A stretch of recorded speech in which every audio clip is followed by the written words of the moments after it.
Baik. Selamat pagi anak-anak. Gimana nih keadaannya? Baik nggak? Baik, Pak. Oke, baik semuanya ya. Oke, pada pertemuan pada hari ini, kita akan membahas mengenai teknik di dalam visual design. Nah, semoga semuanya pada excited ya hari ini ya. Karena tenang aja, kita akan membahasnya itu dengan mudah dan juga menyenangkan tentunya. Oke? Nah, kita langsung masuk ke materinya. Nah, yang pertama, di dalam materi ini itu ada 4 elemen, ya. Jadi yang pertama itu ada duotones, lalu ada gambar utama, lalu ada video, lalu ada ilustrasi. Nah, begitu ya. Kita akan mulai masuk, tapi kita lihat dulu nih di permulaannya. Kenapa sih kita memerlukan teknik visual design itu buat apa sih sebenarnya? Nah, jadi visual design ini tuh bisa membuat sebuah konten di dalam produk digital itu menjadi lebih menarik buat orang-orang yang memakai gitu, user-usernya. Nah, teknik visual design ini juga bisa meningkatkan engagement dan juga mengurangi bounce rate yang ada di dalam website gitu ya. Selain itu bisa membangun kepercayaan nih buat kayak misalkan kita mau bekerja sama dengan brand-brand ternama gitu. Mau itu brand lokal, mau itu brand yang internasional pun bisa gitu. Gitu ya. Kita akan masuk ke yang pertama. Elemen yang pertama. Itu ada duotones. Duotones ini adalah sebuah teknik yang menggunakan dua shades warna gitu ya. Kayak misalkan satu contohnya itu ada yang pertama hitam, lalu yang selanjutnya ada putih gitu, warna lainnya gitu ya.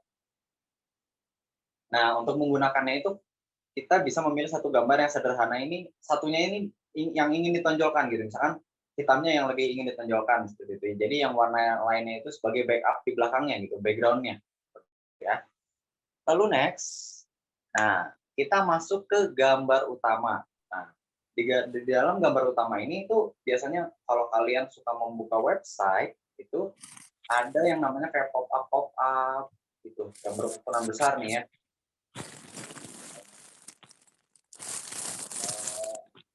Itu ada mic-nya yang bocor ya kayaknya ya? Halo? Bisa tolong dimatikan dulu nggak mic-nya? Di-mute ya. Oh iya, Siapa ya Pak, itu ya? maaf, Pak, kepencet. Oh iya, oke oke, apa, it's okay. Sering terjadi di kota-kota besar ya, nggak apa-apa, masih saya maafkan. Nanti lain kali kalau bisa di-mute dulu, oke? Oke, kita kita ulang lagi ya untuk di gambar utama. Nah, di gambar utama ini tuh biasanya gambar-gambar yang berukuran besar saat kita masuk ke dalam sebuah website atau aplikasi. Nah, biasanya itu kayak pop up-nya gitu. Di saat kita langsung masuk ke website, tiba-tiba pop up gitu masuk. Nah, dalam bentuk gambar. Nah, teknik ini tuh biasanya bisa disebut hero image atau gambar utama, gitu ya. Lalu next, nah ada video. Teknik visual design ini tuh biasanya konsepnya itu mirip banget dengan hero image, cuman yang membedakannya ya yang jelas ya. Hero image itu ya image dalam bentuk gambar, sedangkan video ya dalam bentuk video. Nah, kalau dipraktikkan secara benar ini biasanya bisa meraih perhatian user lebih lagi dibandingkan dengan hero image gitu. Tetapi dalam peruntukannya ini biasanya kita harus memperhatikan beberapa hal nih. Yang pertama, itu kita jangan hanya bergantung pada video saja. Kita harus bisa mampu berkreasi gitu dalam videonya. Lalu pesan yang mau disampaikannya pun itu kalau bisa sih di dalam detik-detik yang pertama ya supaya si usernya itu bisa langsung dapat informasi gitu. Langsung paham dengan informasi yang mau kita kasih gitu loh. Lalu pastikan bandwidth-nya itu memungkinkan kalau misalnya kita mau menyelipkan video gitu. Lalu selanjutnya user itu harus bisa dengan mudah gitu ya, kayak memainkan si videonya, menghentikan lalu mengatur si volumenya. Karena kan kalau misalkan kita sebagai user nih ya, kita masuk ke dalam sebuah website lalu kita mengklik video pop up-nya yang di dalam pertama itu tiba-tiba suaranya besar kan kaget ya, kurang enak gitu kayaknya tuh. Jadi kalau bisa si user itu harus bisa mudah dan juga mampu menyeting sendiri gitu. Lalu yang terakhir kita membuat pengaturan awal sound off gitu ya. Sama seperti yang poin keempat. Gitu. Jadi si sound ini penting gitu, biar nggak terlalu ngeganggu si usernya. Oke, next ya.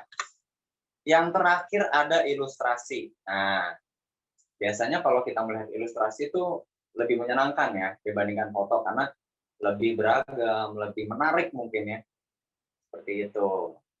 Mungkin segini teknik visual dari desainnya. Sebelumnya ada pertanyaan dulu nggak nih? Boleh, Izin bertanya, Pak. boleh. Silahkan. Kalau misalnya saya pengen membuat suatu desain gitu ya, Pak. Terus Ah, untuk penempatan yang baik untuk, menaruh si gambarnya itu di dalam website itu baiknya seperti apa ya, Pak? oke, Terima pertanyaan yang kasih. bagus banget. Nah, jadi yang paling utama itu kamu kalau membuat sebuah website ya, si gambarnya itu harus sesuai dengan nuansa si websitenya yang paling utama ya. Dan untuk cara penempatannya itu bisa simetris, tapi nggak perlu terlalu simetris juga gitu. Jadi mau simetris boleh, mau asimetris pun boleh, asalkan kamu mampu berkreasi dengan baik. Jadi kamu sendiri harus bisa mengatur gitu.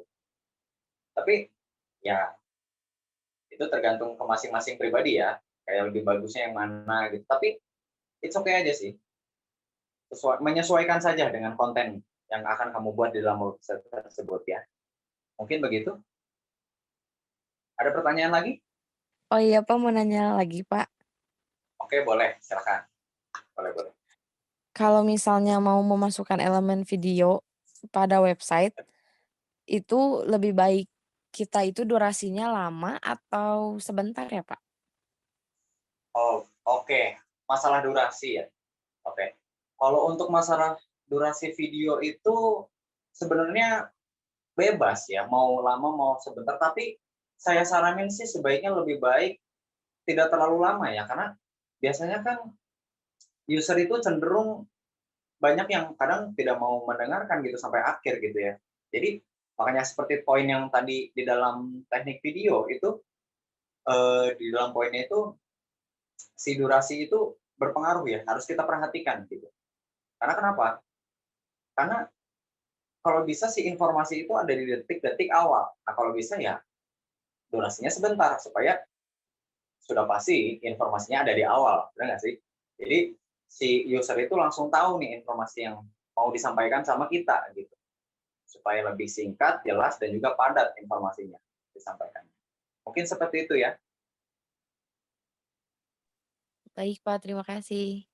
Iya, sama-sama. Oke, gimana? Udah mungkin segitu ya? Saya rasa cukup ya untuk hari ini. Terima kasih banget untuk murid-murid yang udah hadir. Nah, nanti kita di next pertemuan aja ya untuk si tugasnya mungkin ya. Karena di tugas yang pada pertemuan ini belum ada, nggak apa-apa. Ya, nanti kayak saya mah nyantai aja. Oke. Tapi jangan lupa mengisi BAP-nya, nanti saya akan kirim linknya.